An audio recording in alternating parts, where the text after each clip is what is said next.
ये इकडे.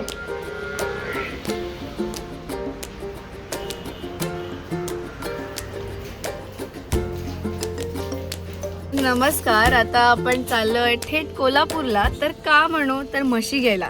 आणि कुठल्या जातीची आणि म्हशी घेताना आपल्याला काय लक्ष देऊन घ्यावं लागतं, ती कुठल्या जातीची, किती मिल्क देते, किती फॅट आहे, हे सगळं आता आपल्याला मी या प्रवासामध्ये तुम्हाला सांगणार आहे.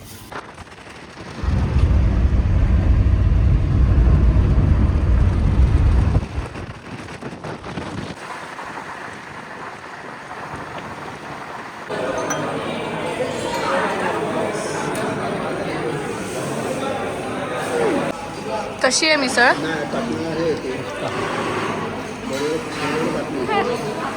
तर आम्ही एक विश्रांती घेतली नाश्त्यासाठी मसोबाला आणि तिथे आम्ही खाल्ली मिसळ. एकदम 10 on 10 अतिउत्तम मिसळ, नो डाऊट. वडापाव नाही चांगला होता.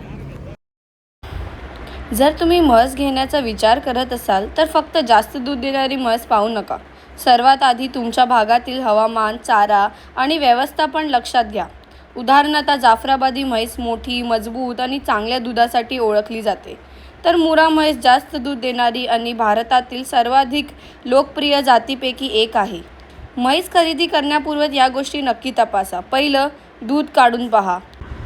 कासेला गाठी किंवा जखमा नाही, चालताना म्हैस लंगडत नाही आहे ना ते पहा. लसीकरण आणि आरोग्याचा इतिहास विचारा. आणि सर्वात महत्त्वाचं, म्हैस शांत स्वभावाची आहे का ते पहा.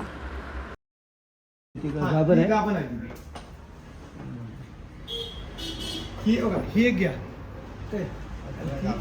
ती व्यालेली घ्या, नंतर बघितली तर आपण बघा.